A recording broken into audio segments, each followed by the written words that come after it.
નમસ્કાર, સમાચારો સાથે હું છું જયેશ। અમદાવાદ કોંગ્રેસમાં 2 દિવસીય રાષ્ટ્રીય અધિવેશનનું વિશેષ આયોજન છે, જ્યાં સોનિયા ગાંધી અને રાહુલ ગાંધી અમદાવાદ પહોંચી ચૂક્યા છે। રાહુલ ગાંધી અને સોનિયા ગાંધીના પ્લેનને ઉતરવામાં થોડો વિલંબ થયો હતો। અમદાવાદ એરપોર્ટ પર એર ઇન્ડિયાની ફ્લાઇટની અંદર બોમ્બની અફવા ફેલાઈ હતી। આ અફવાને કારણે અમદાવાદ એરપોર્ટ પર તપાસ ચાલતી હોવાથી ચાર્ટર્ડ પ્લેનના લેન્ડિંગમાં થોડું મોડું થયું હોવાની વિગતો મળી રહી છે।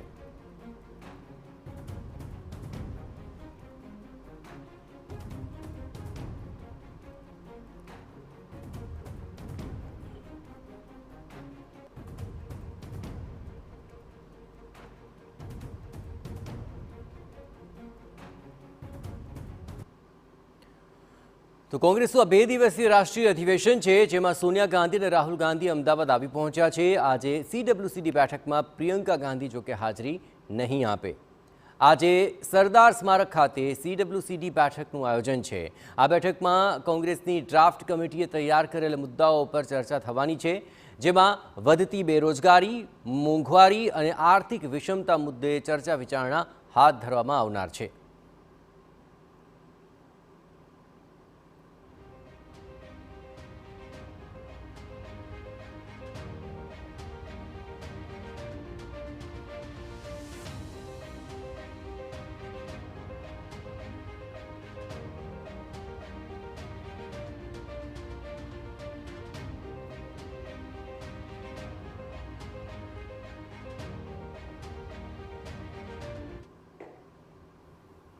तो CWC बैठक शुरू था पहला पवन खेर अपने साथ है, हमने साथ बातचीत करी। सर, क्या कुछ मतलब कि ड्राफ्ट कमेटी ने कुछ मुद्दे तैयार किए थे, क्या कुछ होगा? देश भर में एक माहौल है, आप सब देख रहे हैं। स्टॉक मार्केट को देखो तब भी वो माहौल दिखाई देता है, LPG के दाम को देखो तब भी वो माहौल दिखाई देता है, पेट्रोल डीजल के दामों को देखो और अंतर्राष्ट्रीय मूल्यों से कंपेयर करो तब भी वो माहौल दिखाई देता है। तो वो माहौल, अंधेरे का जो माहौल है, उसमें कांग्रेस पार्टी अपनी जिम्मेदारी, ऐतिहासिक जिम्मेदारी समझते हुए आगे आई है।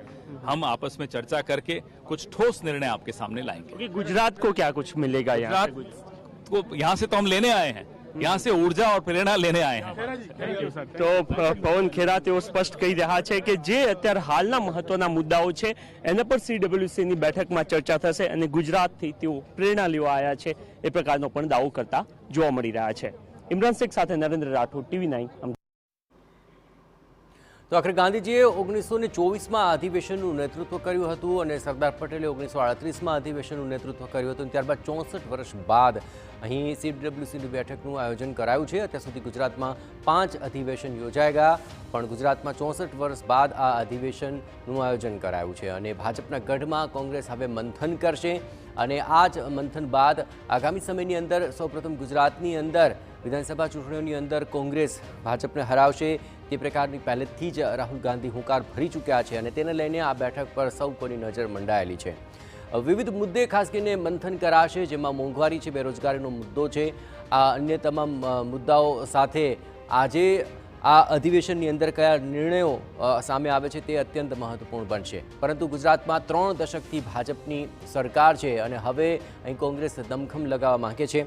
સત્તા વિહોણી કોંગ્રેસ પાર્ટીમાં પ્રાણ ફૂંકાય તે માટે આ અધિવેશનનું આયોજન કરાયું છે। ખાસ કરીને અહીં આંતરિક જૂથવાદને દૂર કરવા માટેનો કોંગ્રેસ પ્રયત્ન કરશે। નિરાશ થયેલા કાર્યકર્તાઓને ફરી સક્રિય કરવા માટે આ અધિવેશન અત્યંત મહત્વપૂર્ણ કોંગ્રેસ માટે બની રહેશે। કાર્યકરોને સક્રિય કરી સત્તા મેળવવાનો પ્રયાસ કરવો જોઈએ તે પ્રકારના પ્રાણ ફૂંકાશે અને ગુજરાતમાં તૂટતી કોંગ્રેસને બચાવવા માટે કોંગ્રેસે આ પ્રયત્ન શરૂ કર્યો છે। જો કે 104 વર્ષ બાદ અમદાવાદના આંગણે આ અધિવેશન છે અને 64 વર્ષ બાદ ગુજરાતમાં આ મોટું આયોજન થઈ રહ્યું છે અને 5મી વાર ગુજરાત અધિવેશનની આગેવાની કરવા જઈ રહ્યું છે। આપણે એ પણ જણાવીએ કે અહીં પાર્ટીની ભાવિ રણનીતિ અને કાર્યક્રમો અંગે મહત્વપૂર્ણ ચર્ચા વિચારણા હાથ ધરવામાં આવનાર છે। અધિવેશન દ્વારા ગુજરાત કોંગ્રેસને એકજૂટ કરવાનો પણ પ્રયત્ન કરાશે અને રાજ્યમાં કોંગ્રેસનો જે સતત રકાસ થઈ રહ્યો છે તેને અટકાવવાનો પ્રયત્ન કરાશે, જેથી કાર્યકર્તાઓની અંદર પણ નવો પ્રાણ ફૂંકાઈ શકે અને આગામી સમયની અંદર કોંગ્રેસ વધારે સક્રિય બની શકે। ભાજપને આગામી ચૂંટણીની અંદર હરાવવા માટે એક કેડર તૈયાર કરવા માટેનો પણ પહેલ આજના અધિવેશનથી થશે। ગુજરાતમાં હારના કારણો ઉપર વિશેષ મંથન કરાશે અને ભાજપને હરાવવાની ફોર્મ્યુલા શું હોઈ શકે તેને લઈને આ મંથન અત્યંત મહત્વપૂર્ણ બની રહેશે।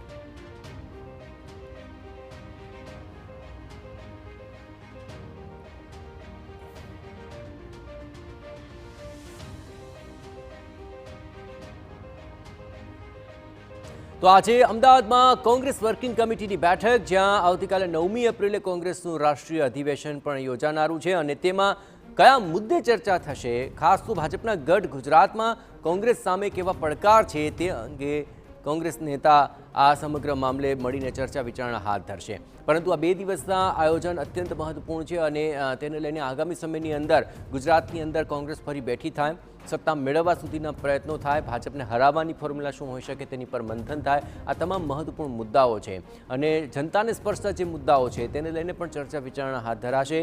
મોંઘવારી, વધતી બેકારી, આ ઉપરાંત અનામતનો મુદ્દો, આ તમામ એવા મુદ્દા છે જ્યાં સરકારી સંસ્થાનો દુરુપયોગ થઈ રહ્યો છે તેવા મુદ્દાઓ ઉપર પણ ચર્ચા કરાશે અને ભાજપ સત્તાના દુરુપયોગનો જે સમગ્ર મામલો છે તેને લઈને આગામી દિવસોમાં કેવી રીતે ભાજપને ઘેરી શકાય, આવા તમામ મુદ્દાઓ ઉપર પણ એક વિશેષ ચર્ચા હાથ ધરાશે.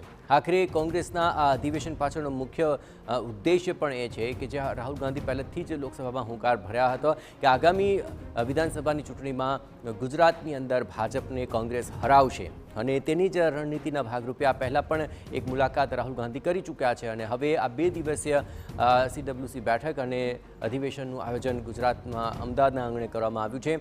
તો હવે ગુજરાતથી કોંગ્રેસ નવસર્જન કરવાનો પ્રયત્નને લઈને આગળ વધી રહ્યું છે અને આ રાષ્ટ્રીય અધિવેશન છે તે કોંગ્રેસના મિશનની અંદર ભાજપને આગામી ચૂંટણીની અંદર હરાવીને કોંગ્રેસ સત્તામાં આવે તેવા પ્રયત્નો કરવા માટે કોંગ્રેસે આ પહેલ શરૂ કરી છે.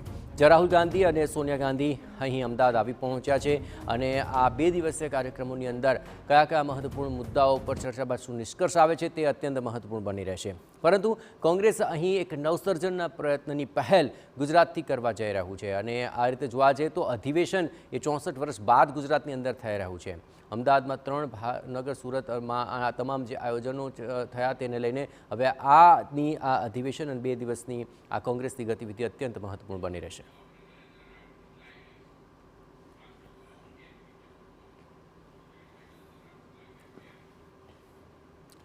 તો કોંગ્રેસ આ 2 દિવસની અંદર જે ચર્ચા વિચારણા કરશે તે અત્યંત મહત્વપૂર્ણ બની રહેશે અને અધિવેશન પણ આ વખતે અત્યંત મહત્વપૂર્ણ બની રહેવાનું છે. તમામ પર વધુ વિગતે વાત કરવા માટે જોડાઈ રહ્યા છે ટીવી9 સંવાદદાતા નરેન્દ્ર.